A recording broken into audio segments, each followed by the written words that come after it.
नमस्कार दोस्तों, आप सभी का स्वागत है लक्ष्य क्लासेज के ऑनलाइन प्लेटफॉर्म पे।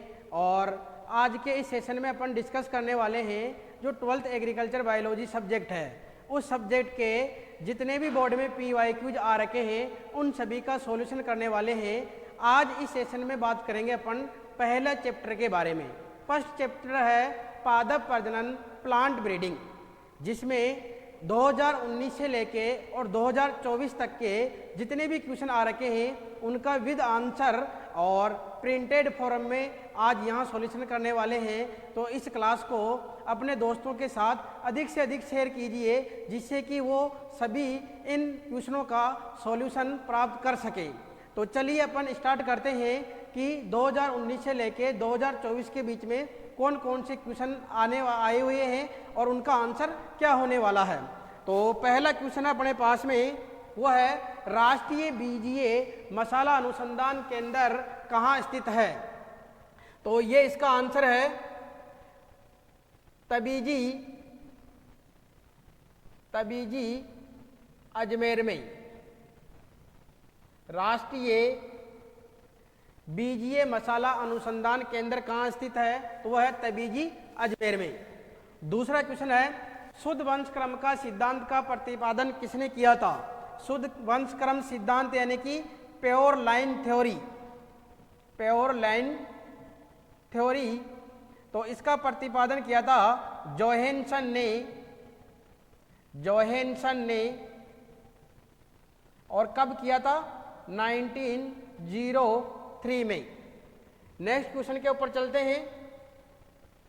प्राकृतिक एवं कृत्रिम वर्ण यानी चयन के बीच में लक्षण अंतर पूछा गया है। तो प्राकृतिक और कृत्रिम वर्ण के बीच में अंतर देखते हैं। तो एक है प्राकृतिक वर्ण, यानी कि जब वर्ण किसके द्वारा हो, प्राकृतिक कारकों के द्वारा। जब चयन की प्रक्रिया किसके द्वारा हो, प्राकृतिक कारकों के द्वारा होती है, तो उसको तो कहते हैं प्राकृतिक वर्ण या प्राकृतिक चयन। दूसरा है कृत्रिम वर्ण, यानी कि जब मानव के द्वारा वर्ण यानी चयन किया जाता है उसको कह रहे हैं कृत्रिम वर्ण, आर्टिफिशियल सिलेक्शन।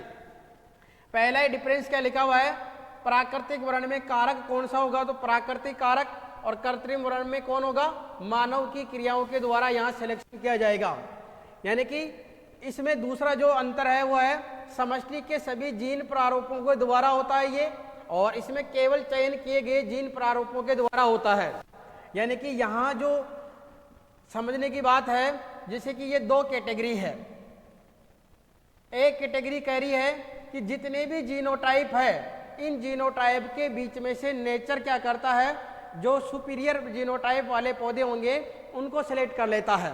जबकि दूसरे में क्या होगा, जो मानव के लिए उपयोगी होंगे उनका चयन किया जाएगा। जैसे कि मान लो कि इसका चयन कर लेता है तो बाकी रिजेक्ट हो जाएंगे और ये सिलेक्टेड हो जाएगा। समष्टि अनुकूलन किस प्रकार का होता है, तो प्राकृतिक समष्टियों में प्राकृतिक वातावरण में अनुकूलन बढ़ता है। यानी कि यहाँ अनुकूलन कैसा हो रहा है, बढ़ रहा है। जबकि यहाँ अनुकूलन किस में बढ़ रहा है, प्रजनन समष्टियों में। यहाँ अनुकूलन समझने वाली बात है कि अनुकूलन क्या होता है। तो अनुकूलन ध्यान रखना है, नए वातावरण में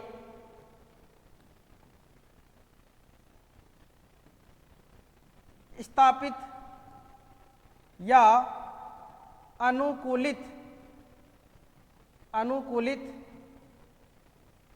होने की प्रक्रिया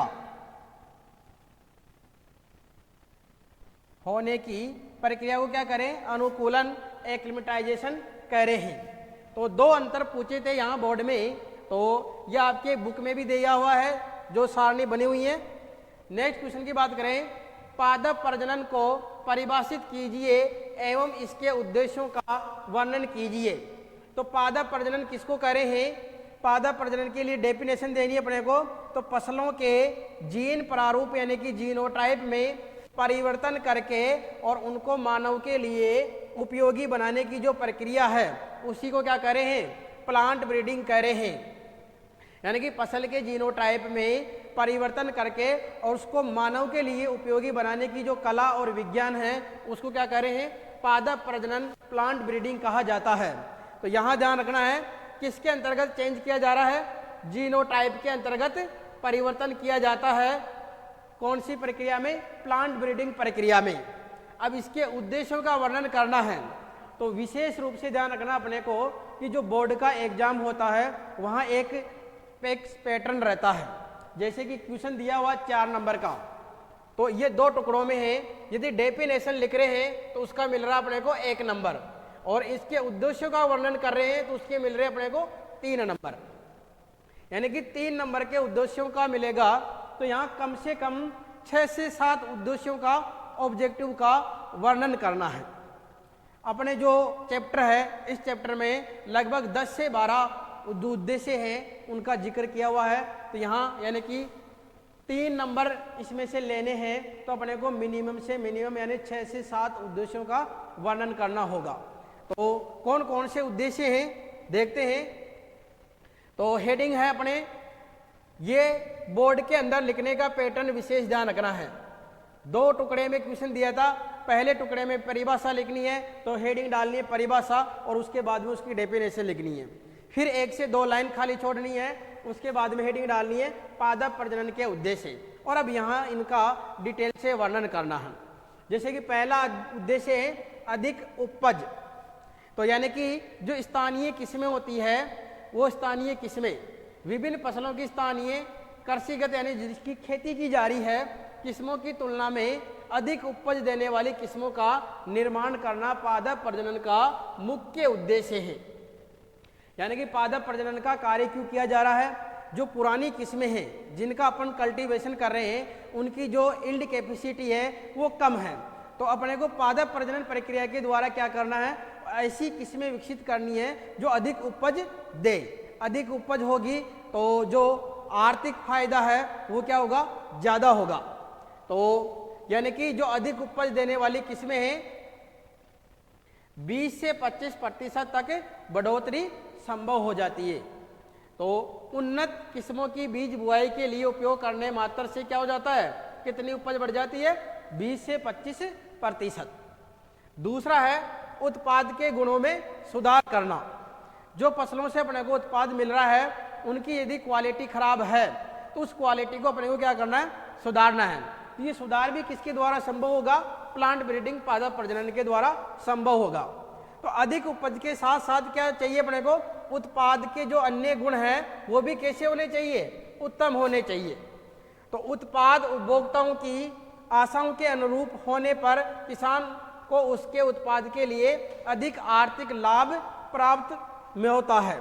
जैसे उदाहरण के लिए मीठी मक्का, कपास में लंबा तथा शक्तिशाली रेशा, यानी कि मक्का कैसी होनी चाहिए, मीठी होगी तो उसका जो खरीदने का जो तरीका होगा वो उतना ही क्या होगा, बढ़ेगा, यानी इसकी डिमांड ज्यादा होगी। दूसरा, कपास में गुण क्या बताया है, कपास का रेशा जितना लंबा और शक्तिशाली होगा तो उतनी ही क्या होगी, उसकी जो डिमांड है वो ज्यादा रहेगी। ऐसे ही फलों में आकार एवं स्वाद, फलों का आकार जितना बड़ा होगा और जितना उनका स्वाद अच्छा होगा उनकी डिमांड क्या होगी, उतनी ही बढ़ेगी। दालों के अंदर क्या होनी चाहिए, प्रोटीन की मात्रा अधिक होगी तो उसकी डिमांड ज्यादा रहेगी। तिलहनों में क्या होना चाहिए, तेल की मात्रा अधिक होगी तो किसान क्या करेंगे, ऐसी किस्मों को ज्यादा से ज्यादा खरीदेंगे क्योंकि उनकी जो पैदावार होगी उनकी डिमांड मार्केट में ज्यादा रहेगी। नेक्स्ट उद्देश्य है कीट एवं रोग प्रतिरोधी किस्मों का विकास। तो जो अपन खेती कर रहे हैं इसमें कीट और जो रोग होते हैं इनके द्वारा फसलों को काफी नुकसान होता है। तो पादप प्रजनन के द्वारा अपन इसको कवर कर सकते हैं। कैसे, तो यानी कि अपने को क्या उनसी किस्में विकसित करनी है, कीट और रोग प्रतिरोधी किस्मों का विकास करके। तो रोगों एवं कीटों से फसलों की हानि को रोकने के लिए अपने को क्या चाहिए, प्रतिरोधी किस्में उपयोग में लेनी चाहिए। प्रतिरोधी किस्मों को उगाने से उत्पादन में अधिक एवं स्थिर होता है। यानी कि प्रतिरोधी किस्में कौन सी होती है, जिनके अंतर्गत कीटों और रोगों का प्रकोप होने के बावजूद भी यानी कि उनमें नुकसान ना के बराबर होता है। तो उन किस्मों को क्या बोल रहे हैं? प्रतिरोधी किस्में। तो इससे क्या होगा? उत्पादन तो अधिक होगा ही होगा, लेकिन उत्पादन की स्थिरता यानी स्टेबिलिटी भी क्या होगी? बढ़ेगी। अधिक दक्षता वाली किस्मों का विकास, तो नई किस्मों द्वारा खाद, उर्वरकों तथा सिंचाई आदि का पर्याप्त उपयोग उत्पादन क्षमता बढ़ाने में होना चाहिए। यानी कि जो पुरानी किस्में हैं उनके अंतर्गत खाद, उर्वरक और जो पानी है इनको उपयोग करने की क्षमता कम पाई जाती है।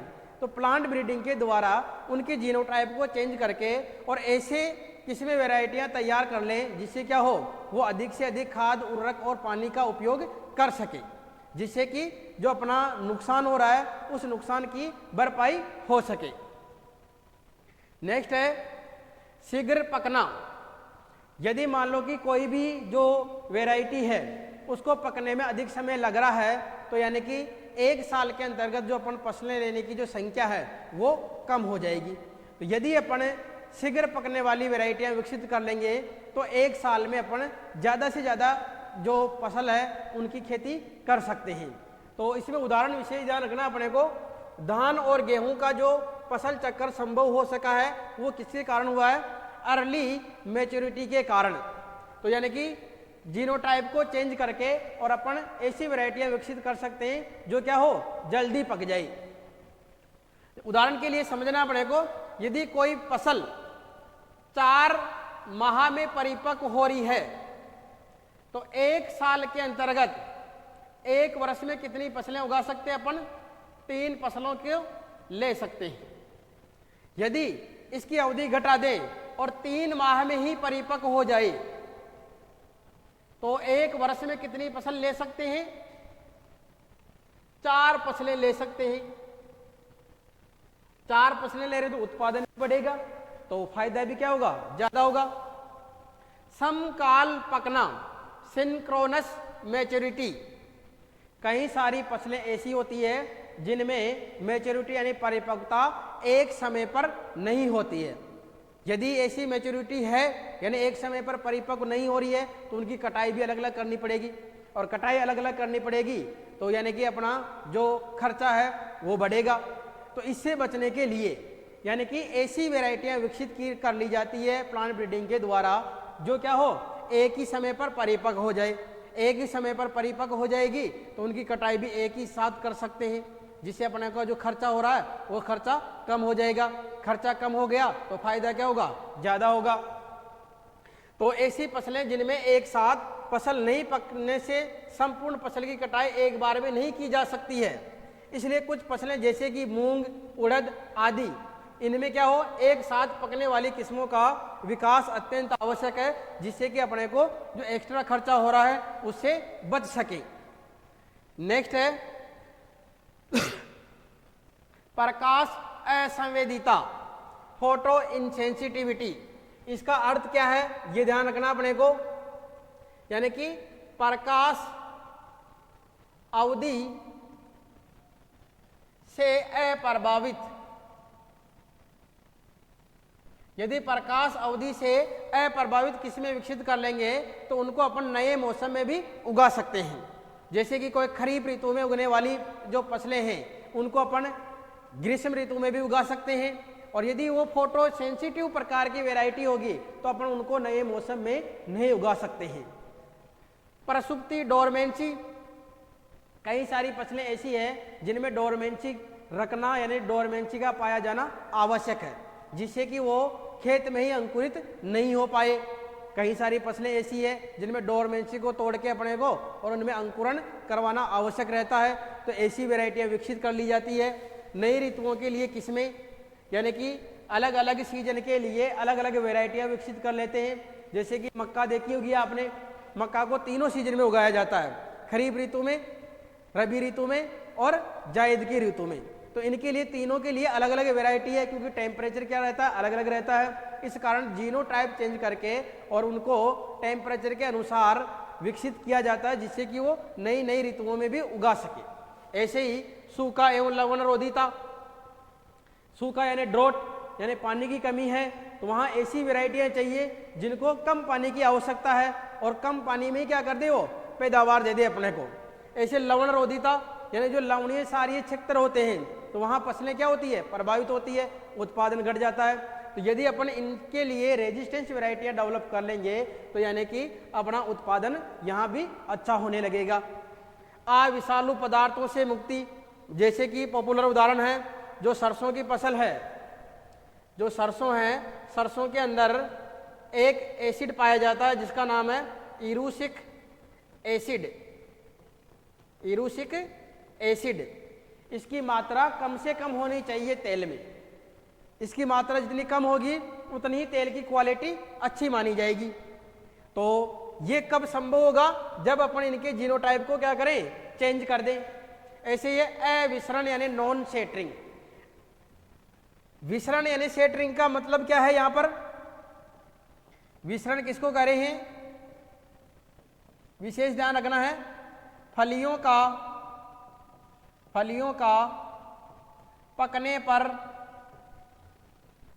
पकने पर फट जाना। जैसे उदाहरण है मूंग, उड़द, इनकी फलियां क्या होती है, जैसे परिपक्व होती है तो वो क्या होती है, फटने लग जाती है। यदि समय पर इनकी कटाई नहीं करेंगे तो खेत में क्या होंगे, बीज बिखर जाएंगे और वो वापस अंकुरित होने लग जाएंगे। तो इनमें ऐसी वैरायटियां विकसित करने की आवश्यकता है जो पकने के उपरांत भी नहीं फटे, यानी कि अविस्तृत कंडीशन में रहनी चाहिए। तो ये शॉर्ट में यानी कि ऑब्जेक्टिव और दिए हैं, 6 को मैंने डिटेल से समझाया है। बाकी जितना टाइम हो उसके अनुसार अपने को आंसर देना है। जितने इनमें से अपने को डिटेल से आ रहे हैं उतने अपने को एक्सप्लेन करने हैं। नेक्स्ट, उत्परिवर्तन को परिभाषित कीजिए। उत्परिवर्तन एवं उत्परिवर्तन जन के प्रकारों का वर्णन कीजिए। अब ये क्वेश्चन है 3 टुकड़ों में। डेफिनेशन देने का तो है 1 नंबर, उत्परिवर्तन एवं उत्परिवर्तन जन के प्रकारों का वर्णन करना। यदि उत्परिवर्तन के प्रकारों का वर्णन किया तो 1.5 नंबर। यदि उत्परिवर्तन जन यानी म्यूटाजन का वर्णन किया तो यानी 1.5 नंबर। 3 टुकड़े होने चाहिए अपने आंसर में। तो सबसे पहले है अपने पास में क्या, डेफिनेशन, परिभाषा। परिभाषा क्या कह रही है, किसी भी जीव के किसी लक्षण में आकस्मिक एवं वंशागत परिवर्तन। आकस्मिक यानी सडन एंड हेरिटेबल चेंजेज को क्या कह रहे हैं, उत्परिवर्तन। तो किसी भी जीव के लक्षण में यदि अचानक परिवर्तन हो जाता है और वो परिवर्तन अगली पीढ़ी में भी स्थानांतरित हो रहा है तो उस परिवर्तन को ही क्या कह रहे हैं अपन, उत्परिवर्तन कह रहे हैं। उत्परिवर्तन की उत्पत्ति जीन एवं प्लाज्मा जीन की संरचना में परिवर्तन के कारण होती है। तो ये उत्परिवर्तन कैसे आता है, तो जो जीन की संरचना है, जीन की संरचना बदलने के कारण क्या होता है, ऐसा आकस्मिक चेंजेज आ जाता है। तो यानी कि ये डेफिनेशन लिख रहे हैं तो अपना हो गया कंप्लीट 1 नंबर, यानी यहाँ 1 नंबर अपना तैयार हो गया। इसके बाद में दूसरा टुकड़ा क्या कह रहा था, उत्परिवर्तन के प्रकारों का वर्णन कीजिए। प्रकारों का वर्णन का मतलब है इन दोनों को भी अपने को क्या करना है, डिफाइन करना है। तो उत्परिवर्तन 2 प्रकार का होता है। पहला है स्वतः उत्परिवर्तन और दूसरा है प्रेरित उत्परिवर्तन। स्वतः उत्परिवर्तन का मतलब क्या है, ऐसा उत्परिवर्तन जो बिना म्यूटाजन के ही उत्पन्न होता है। जो उत्परिवर्तन बिना किसी उत्परिवर्तन जन के उपचार के उत्पन्न होते हैं तो उनको क्या कहते हैं, स्वतः उत्परिवर्तन कहते हैं। दूसरा प्रेरित उत्परिवर्तन, जब उत्परिवर्तन म्यूटाजन के द्वारा उपचारित करने के उपरांत हो रहा है तो उसको क्या कह रहे हैं, प्रेरित यानी इंड्यूस्ड म्यूटेशन कह रहे हैं। अब विशेष ध्यान क्या रखना है, इसकी जो रेट होती है वो स्लो होती है और इसकी जो रेट होती है वो फास्ट होती है। विशेष ध्यान रखना, स्वतः उत्परिवर्तन प्रकृति में हमेशा पाया जाता है, ये विशेष ध्यान रखना है। और इसको होने में काफी वर्षों का समय लग जाता है। इस कारण ये दिखाई नहीं दे पाता अपने को तुरंत। तो फसलों के सुधार के लिए कौन सा काम में ले रहे हैं? प्रेरित उत्परिवर्तन। प्लांट ब्रीडिंग में कौन सा काम में ले रहे हैं? प्रेरित उत्परिवर्तन। और ये भी 0.01% ही इसका उपयोग कर पाते हैं। तीसरा टुकड़ा था अपना, वो था म्यूटाजन क्या होते हैं और उसके प्रकारों का वर्णन करना था। तो ऐसे कारक जो उत्परिवर्तन पैदा करते हैं उन कारकों को क्या करें? म्यूटाजन कहा जाता है।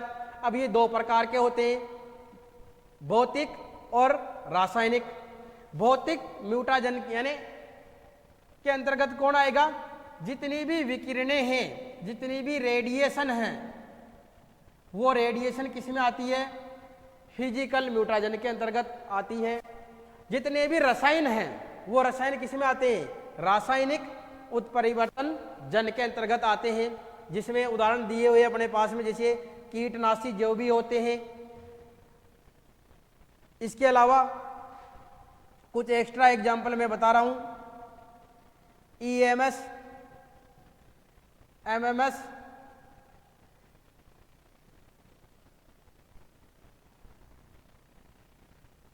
EMI, ये कुछ और केमिकल म्यूटाजन है। अपने बुक में आंसर दे रखा कृषि रसायन, यानी खेती में आने वाले, उपयोग में आने वाले जितने भी केमिकल है, जैसे कौन से होते हैं? कीटनाशक, पीड़कनाशक, ये सभी किसके उदाहरण हो जाते हैं? केमिकल म्यूटाजन के। नेक्स्ट क्वेश्चन है, केंद्रीय शुष्क क्षेत्र अनुसंधान संस्थान यानी कि काजरी, केंद्रीय शुष्क क्षेत्र अनुसंधान कहाँ पर स्थित है? तो काजरी कहाँ पर स्थित है? काजरी स्थित है जोधपुर राजस्थान के अंतर्गत।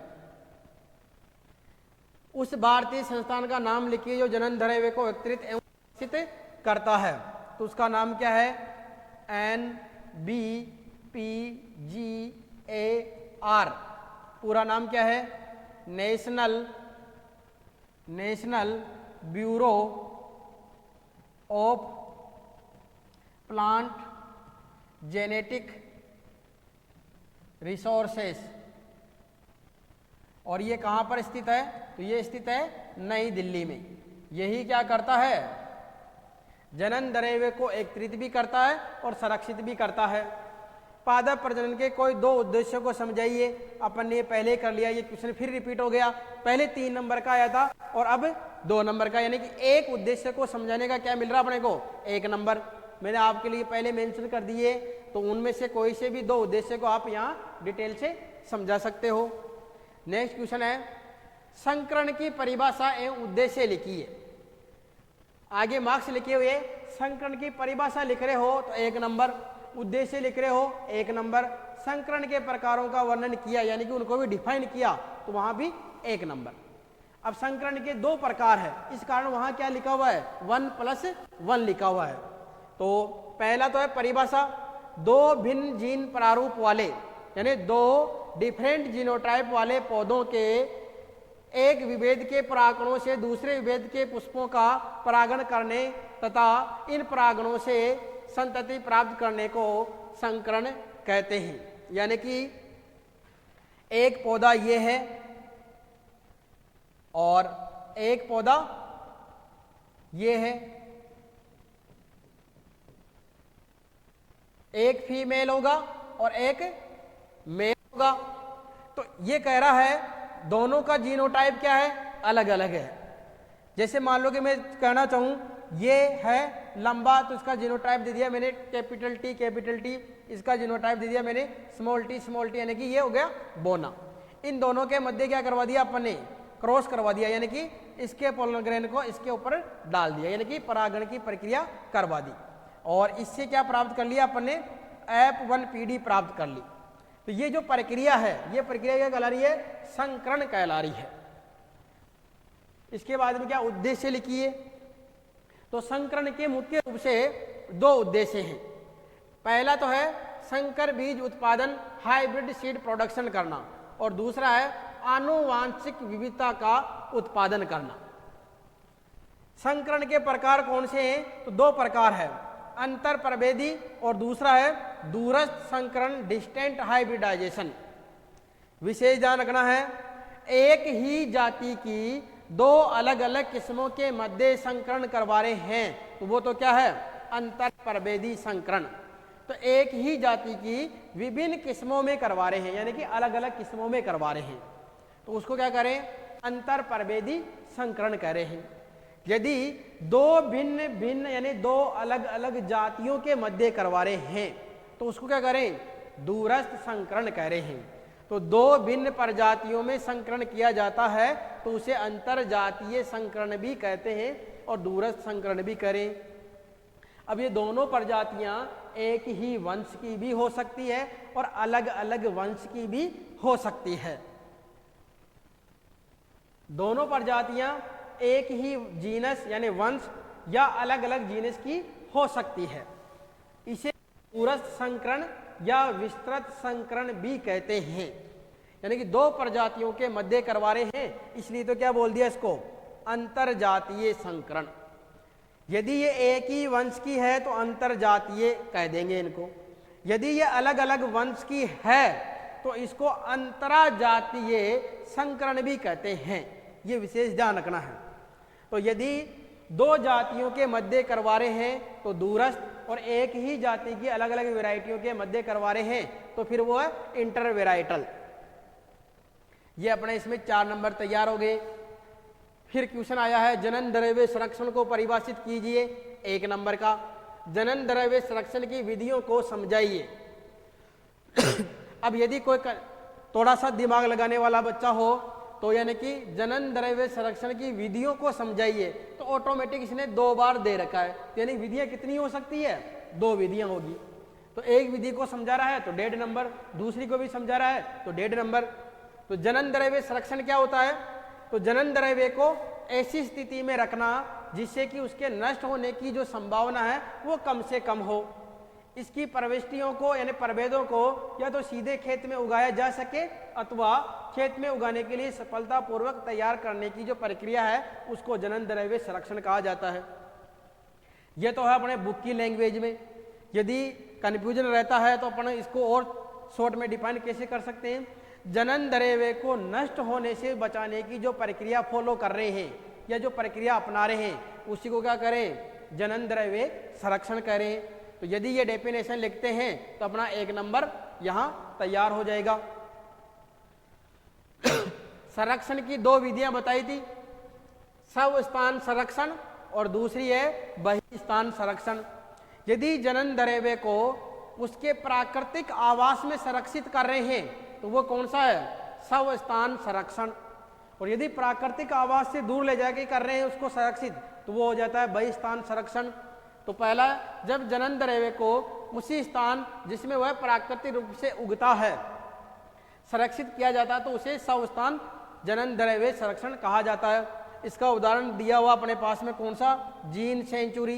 तो जीन सेंचुरी क्या होती है, तो ऐसे सेक्टर जिसको मानव गतिविधियों से प्रोटेक्ट कर दिया जाता है तो उस सेक्टर को क्या कहा जाता है, जीन सेंचुरी कहा जाता है।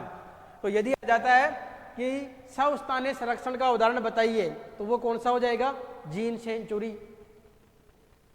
नेक्स्ट क्वेश्चन है, जनन द्रव्य को उसके प्राकृतिक आवास से दूर संरक्षित करना क्या कहलाता है, बाह्य स्थान संरक्षण यानी कि ex-situ कंजर्वेशन कहलाता है। इसकी कौन कौन से मेथड हो गए, बीज बैंक, प्लांट और field bank, shoot tip bank, cell या ऑर्गन बैंक, डीएनए बैंक। जितने भी बैंक है वो सब किस में आ रहे हैं, बहिस्थानीय संरक्षण के अंतर्गत आते हैं। जैसे ब्लड बैंक में ब्लड रखते हैं वैसे बीज बैंक में क्या रख दिया जाता है, बीज। यहाँ क्या होंगे, पादप के भाग रख देंगे, यहाँ सूट जो भाग होगा उसको रख दिया जाएगा, यहाँ कोशिका या जो ऑर्गन है उनको स्टोर कर दिया जाएगा, यहाँ डीएनए को स्टोर कर दिया जाएगा। तो ये है बहिस्थान संरक्षण के तरीके। ये एग्जाम्पल हो, ध्यान रखने। भारत के उस संस्थान का नाम लिखिए जो जनन द्रव्य को एकत्रित एवं संरक्षित करता है। ये वापस क्वेश्चन फिर रिपीट है, आंसर क्या है, NBPGAR। मानव निर्मित प्रथम बहुगुणित धान्य फसल का नाम लिखिए, तो नाम क्या है, ट्रिटिकेल। ट्रिटिकेल। ट्रिटिकेल कैसे बनी है ये भी ध्यान रखना है। तो गेहूं और राई इनका क्रॉस करवाया गया। गेहूं यानी वीट और राई यानी सीकेल सीरियल्स। एक तो सरसों के साथ राई आती है, वो वाली राई नहीं है। ये राई कौन सी है? ये है घास। इनके संकरण से जो संतान बनी है वो कौन सी है? वो है ट्रिटिकेल।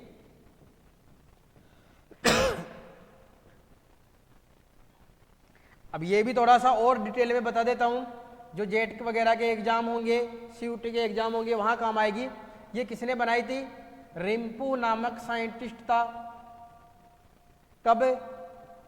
1890 में। नेक्स्ट क्वेश्चन है, उत्परिवर्तन जन को परिभाषित कीजिए। ये वापस रिपीट हो गया। म्यूटेशन शब्द किसने प्रतिपादित किया? तो जो म्यूटेशन वर्ड है, म्यूटेशन शब्द किसने दिया है? ये ध्यान रखना है, ये दिया है ह्यूगो डी वरीज ने।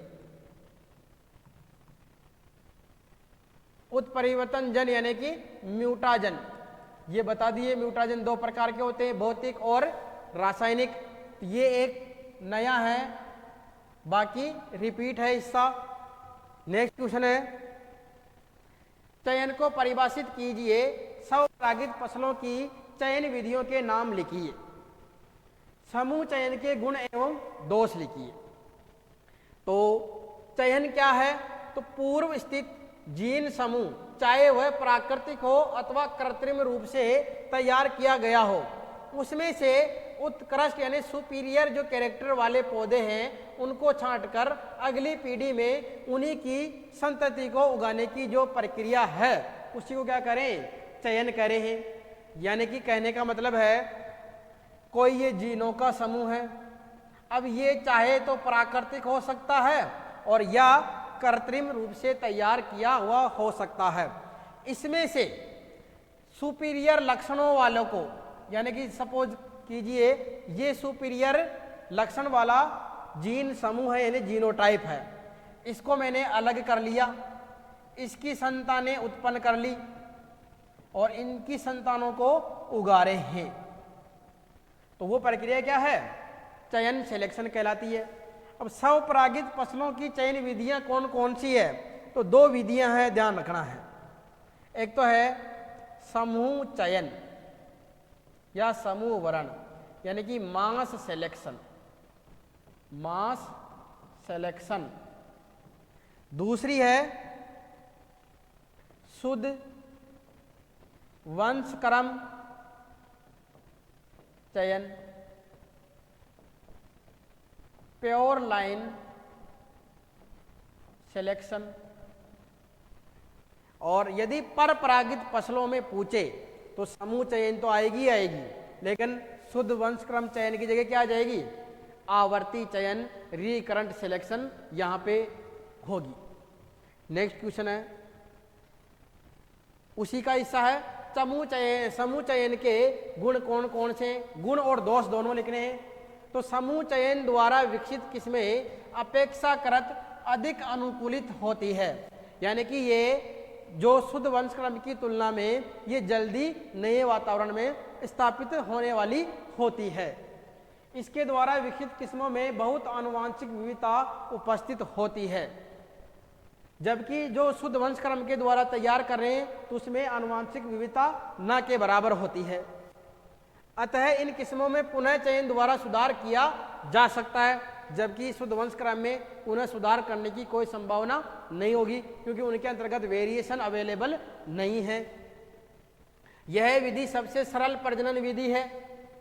इस विधि के उपयोग से शुद्ध वंशक्रम किस्मों का शुद्धिकरण किया जा सकता है। तो विशेष ध्यान रखना है, प्योरिफिकेशन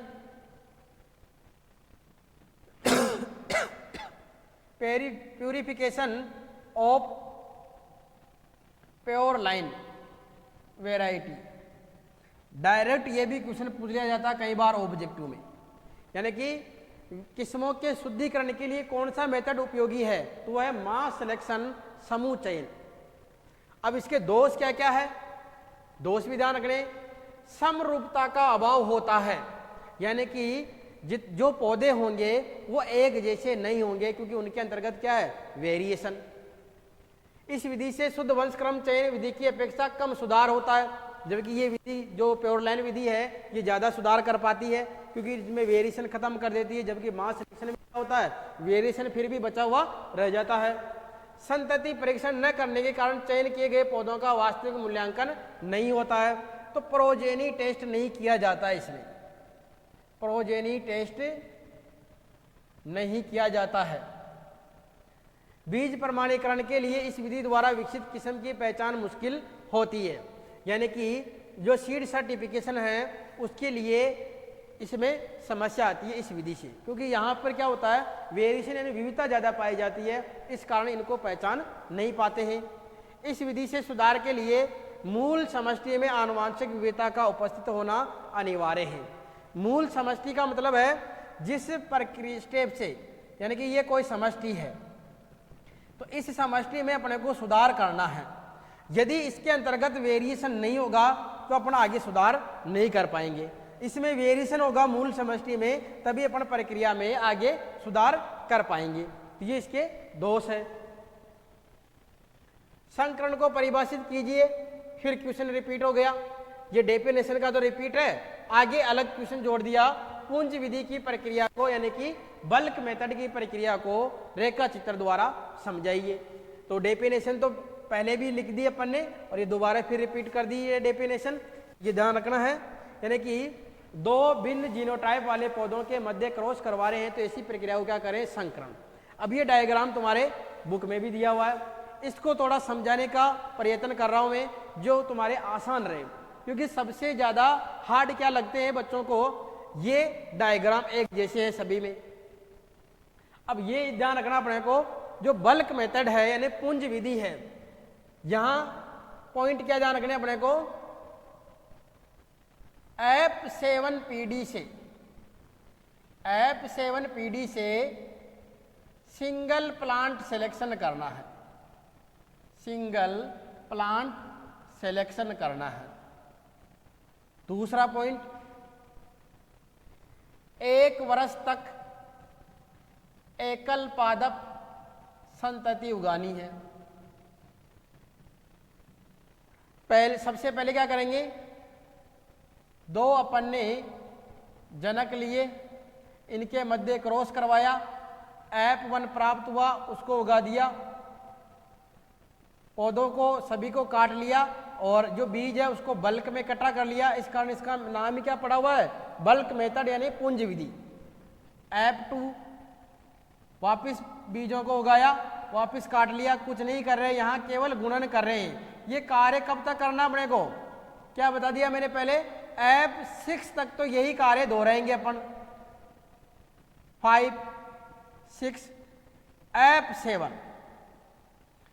F7 में स्टार्ट करना अपने को एकल पादप चयन, यानी कि जो अपना उद्देश्य है उस उद्देश्य के अनुसार अपन ने कुछ सुपीरियर पौधों का सिलेक्शन कर लिया।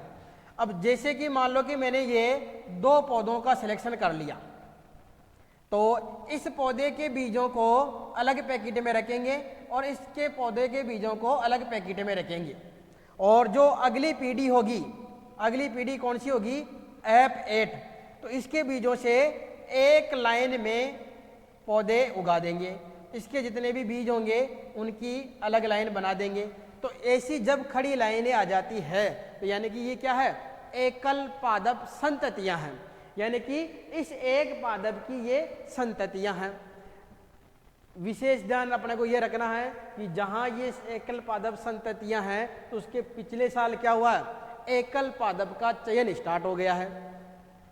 इसके बाद में क्या करते हैं, ये सिंगल वाले बॉक्स आप दिख रहे होंगे, ये सिंगल वाले बॉक्स, सिंगल वाले बॉक्स क्या कहते हैं, सिंगल वाले बॉक्स ये कह रहे हैं कि यहां क्या कर रहे हैं अपन,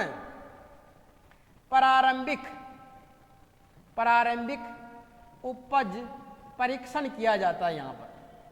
यानी कि जो अपना सुपीरियर जीनोटाइप अपन ने लिया है उसको एक ब्लॉक में उगाएंगे, और जहाँ पे ये प्रोग्राम चल रहा है वहाँ पर जो पॉपुलर वैरायटी है उसको चेक वैरायटी के रूप में साथ में उगाएंगे।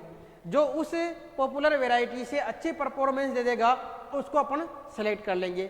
जस्ट इसके बाद में क्या हो जाते हैं, 3 वाले बॉक्स वाले, तुम्हारे 3 कॉलम वाले बॉक्स दिखते हैं डायग्रामों में। ये क्या कहता है, ये कहता है MLT, multi location yield trial. ये क्या बता रहा है, मल्टी लोकेशन यील्ड ट्रायल। यानी कि इस वैरायटी को अपने को जहां रिलीज करना है, सपोज कीजिए राजस्थान में रिलीज करना है, तो राजस्थान के 3 अलग अलग एरिया सेलेक्ट करेंगे। एक वर्ष अलग एरिया में नॉर्थ रीजन में कर लिया, एक बार साउथ रीजन में कर लिया, एक बार वेस्ट रीजन में कर लिया। वहां जाके परफॉर्मेंस चेक कर रहे हैं इनकी। जो पूरे राजस्थान में बेस्ट वैरायटी है उस वैरायटी को साथ में ग्रो करेंगे। यदि उस वैरायटी से अच्छी परफॉर्मेंस दे रहा है अपना जीनोटाइप, तो यानी कि अपना जो जीनोटाइप है वो सुपीरियर प्लांट है, तभी तो किसान उसको खरीद पाएगा। उस वैरायटी से कमजोर परफॉर्मेंस दे देगा तो किसान उसको क्यों खरीदेगा। तो जो उनसे अच्छी परफॉर्मेंस दे अलग अलग लोकेशन पे उसको सिलेक्ट कर लेंगे और उसको वैरायटी रिलीज कमेटी के पास में भेज देंगे। वहां से परमिशन मिलने के बाद में उसका क्या कर देते हैं, लास्ट में सभी में एक स्टेप आती है कि बीज का गुणन कर देंगे जिससे उसकी मात्रा बढ़ जाए और फिर किसानों को बांट देते हैं। ये कुछ बेसिक पॉइंट ध्यान रखने हैं जिससे कि अपने को कोई कंफ्यूजन नहीं हो। बाकी इसकी जो थ्योरी क्लास आएगी उस क्लास में आपको और अलग डिटेल से समझा दिया जाएगा इसको, ये इन बॉक्सों में क्या कंफ्यूजन होता रहता है। नेक्स्ट क्वेश्चन है, राष्ट्रीय बीजीय मसाला अनुसंधान केंद्र स्थित है। फिर क्वेश्चन रिपीट है, कहाँ बताया था मैंने, तबीजी अजमेर में। पर परागित फसलों में सुधार की सबसे पुरानी विधि है, तो पर परागित फसलों में सुधार की सबसे पुरानी विधि कौन सी है, तो वह है समूह चयन। समूह चयन, मास सिलेक्शन, 2 ही विधियां हैं। मास सिलेक्शन स्वपरागित में भी आएगी, पर परागित में भी आएगी। केवल डिफरेंस कहाँ है, वहां दूसरी विधि कौन सी है, शुद्ध वंश क्रम चयन, जबकि यहां दूसरी विधि कौन सी है, आवर्ती चयन। धान का प्राथमिक उद्गम केंद्र लिखिए, तो बाद धान का प्राथमिक उद्गम केंद्र क्या है, वो है भारत, इंडिया। जब भी एग्रीकल्चर में पढ़ रहे होंगे धान की खेती तो वहां उत्पत्ति स्थान लिखा होगा, तो वही क्या है, इसका उद्गम केंद्र माना जाता है। नेक्स्ट क्वेश्चन है, शुद्ध वंश क्रम चयन किसे कहते हैं, इसके कोई 2 दोष लिखिए। तो किसी स्वपरागित, यानी कि ये किसमें काम आती है, केवल स्वपरागित फसलों में कि एक पूर्णतया समयुग्मज पौधे की संतति, यानी स्वपरागित फसल के एकल पादप की जो संतति होती है वही क्या कहलाती है, प्योर लाइन, यानी शुद्ध वंश क्रम कहते हैं उसको। किसी भी शुद्ध वंश क्रम के सभी पौधों का जीन प्रारूप एक समान होता है, तो उनके लक्षण प्रारूपों में उपस्थित विविधता वंशागत न होकर वो कैसी होती है, केवल वातावरण के कारण होती है। तो इसी विविधता को हटाते हैं अपन चयन करके। ये किसने दिया था कंसेप्ट, ये दिया था जोहेंसन ने, जो पहले भी क्वेश्चन आ रखा है। दोष क्या है, इस विधि की सफलता के लिए मूल किस्म में आनुवांशिक विविधता का उपस्थित होना अनिवार्य है। विकसित किस्मों का अनुकूलन मूल किस्म की अपेक्षा कम होता है। क्यों, मूल किस्म में क्या होती है, वेरिएशन पाया जाता है। मूल किस्म के अंदर क्या होता है, वेरिएशन अधिक होता है, और जो नई किस्म विकसित होती है उसमें वेरिएशन कम होता है, इस कारण उसका अनुकूलन भी क्या होता है, कम हो जाता है। समूह चयन की अपेक्षा इसमें क्या होता है, अधिक समय लगता है, अधिक पैसा लगता है, अधिक मेहनत लगती है समूह चयन की तुलना में। नेक्स्ट, असुगुणिता से क्या अभिप्राय है, पादप प्रजनन में इसका कोई एक उपयोग लिखिए। तो 2n यानी कि द्विगुणित डिप्लॉयड कंडीशन में डिप्लॉयड कंडीशन से कुछ गुणसूत्र या तो बढ़ जाए या कुछ गुणसूत्र कम हो जाए, तो ऐसी कंडीशन को क्या कह रहे हैं? असुगुणिता एन यूप्लॉइडी कह रहे हैं। यदि बढ़ रहे हैं तो इसको कह रहे हैं हाइपरप्लॉइडी, यदि घट रहे हैं तो इसको कह रहे हैं हाइपोप्लॉइडी। बढ़ने के उदाहरण ध्यान रखने हैं, 2n+1 हो जाए या 2n+2 हो जाए।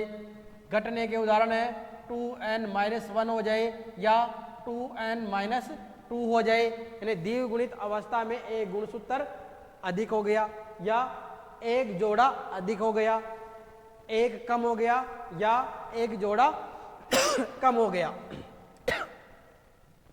इसको कह रहे हैं ट्राइसोमी, इसको कह रहे हैं टेट्रासोमी, इसको कह रहे हैं मोनोसोमी।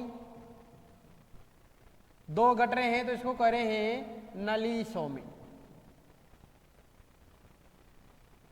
उपयोग क्या है? तो एन यूप्लॉइड के प्रयोग द्वारा प्रतिस्थापन यानी सब्स्टिट्यूशन लाइनों का विकास किया जाता है, और इन लाइनों से क्या होता है? रेजिस्टेंस जीन का स्थानांतरण किया जाता है एक जाति से दूसरी जाति। जबकि विदेशी योग लाइनों का विकास भी इसी के द्वारा होता है। इसमें भी कौन सा? ट्राइसोमिक, यानी कि एक गुणसूत्र एक्स्ट्रा वाली कंडीशन से कौन सी लाइनें विकसित करते हैं? विदेशी योग लाइनें। और इसका उपयोग क्या है?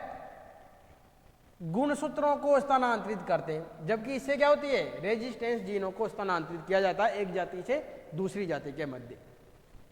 नेक्स्ट क्वेश्चन है, प्रतीप संकरण विधि के कोई 3 गुण लिखिए। तो प्रतीप संकरण क्या होता है? F1 का क्रॉस करवा दे अपने जनक के साथ में, तो इसको क्या कह रहे हैं? Back cross. जैसे कि ये कोई पौधा है लंबा, इसका क्रॉस करवा दिया मैंने बोने पौधे से, F1 में प्राप्त हुआ कैपिटल T स्मॉल t, ये F1। यदि इसका क्रॉस मैं करवा रहा हूं किससे? अपने जनकों के साथ में, तो वो तो क्या कहलाता है? Back cross. यदि मैं इससे करवा रहा हूं यानी अप्रभावी जनक से करवा रहा हूं, तो ये क्या कहलाएगा? टेस्ट क्रॉस कहलाएगा। और यदि प्रभावी जनक के साथ में करवा रहा हूं तो इसको कहेंगे आउट क्रॉस। और ये पूरी प्रक्रिया क्या है? तो पूरी प्रक्रिया है ये बैक क्रॉस। विशेष ध्यान रखना है। प्रतीप संकरण विधि के गुण कौन से हैं? तो ये विधि सुगम यानी आसान है, सस्ती है और साइंटिफिक मेथड है। ये नए प्रभेद में किसी प्रकार के कृषि कार्य का परीक्षण करने की आवश्यकता नहीं होती, यानी कि यहाँ अपने को टेस्ट करने की आवश्यकता नहीं है। किसान तुरंत ग्रहण कर लेता है, जो नई वैरायटी विकसित होती है फिर उसको पहले उसकी जानकारी होती है। अब ये ध्यान रखना है कि ये कहाँ काम में लेते हैं। तो रेजिस्टेंस जीन, कौन सी रेजिस्टेंस? तो इंसेक्ट रेजिस्टेंस या डिजीज रेजिस्टेंस जीनों का ट्रांसफर करना है तो कौन सी विधि काम में लेंगे? वो लेंगे प्रतीप संकरण विधि काम में लेंगे। ये विशेष ध्यान रखना है। नेक्स्ट क्वेश्चन है, उत्परिवर्तन को परिभाषित कीजिए एवं इसके प्रकारों को लिखिए। प्रकार बता दिए थे दो पहले, कौन से? स्वतः उत्परिवर्तन और दूसरा था प्रेरित उत्परिवर्तन। परिभाषा में क्या 2 शब्द आने चाहिए, विशेष ध्यान रखना है। एक तो आना चाहिए आकस्मिक और दूसरा आना चाहिए क्या? वंशागत। ये 2 शब्द नहीं आए तो परिभाषा पूरी नहीं मानी जाएगी। नेक्स्ट क्वेश्चन है, भारतीय कृषि अनुसंधान संस्थान स्थित है इंडियन एग्रीकल्चरल रिसर्च इंस्टीट्यूट।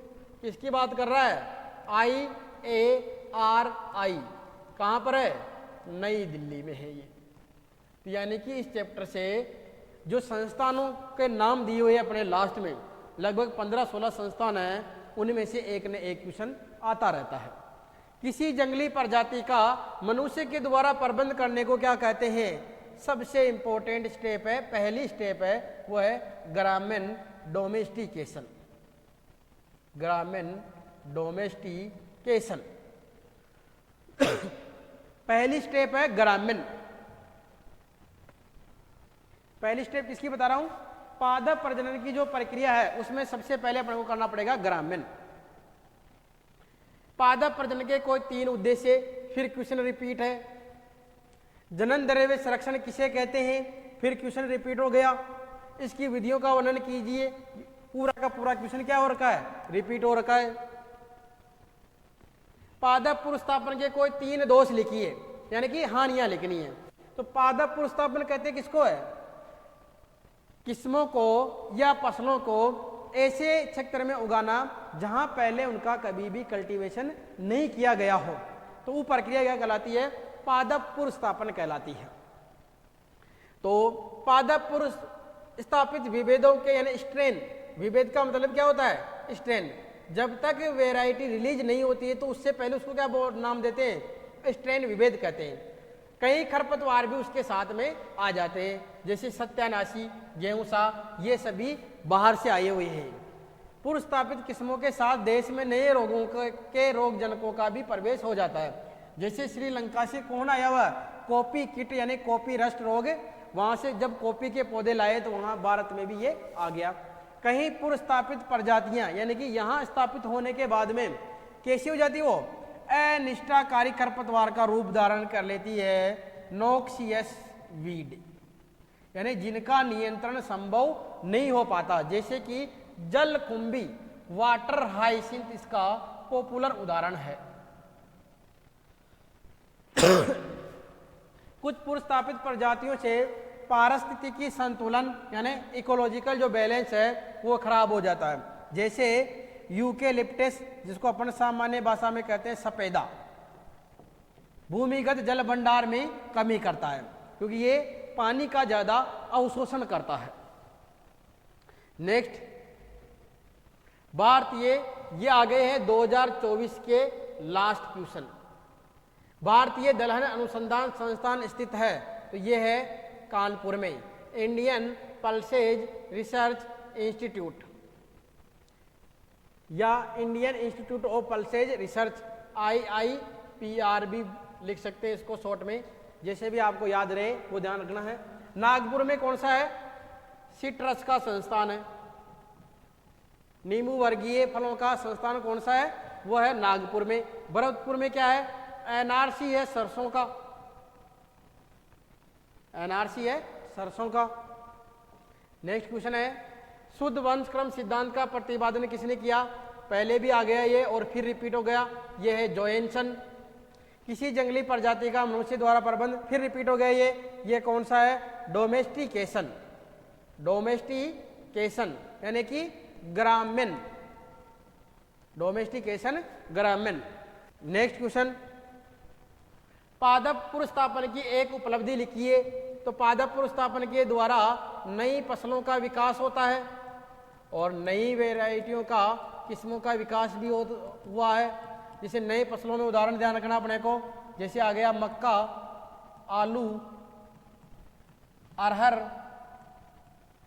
मटर, ये सब नई फसलें विदेशों से यानी कि पादप पुनर्स्थापन से ही यहाँ संभव हो पाई है। नई किस्मों में जैसे धान की बात करें यानी चावल की बात करें तो TN1, IR 8, 28, 36।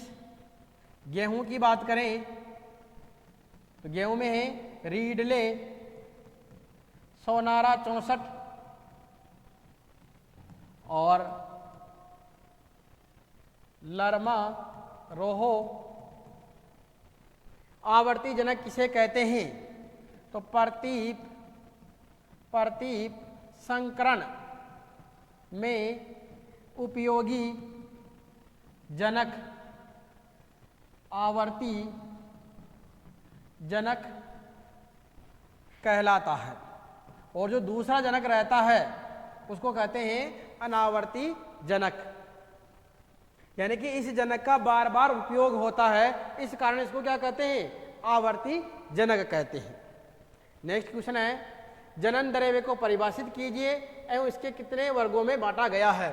तो किसी फसल की प्रजातियों और उसके जंगली संबंधियों में उपस्थित संपूर्ण आनुवांशिक जो पदार्थ है वही क्या कहलाता है, उस फसल का या उस प्रजाति का जनन द्रव्य कहलाता है।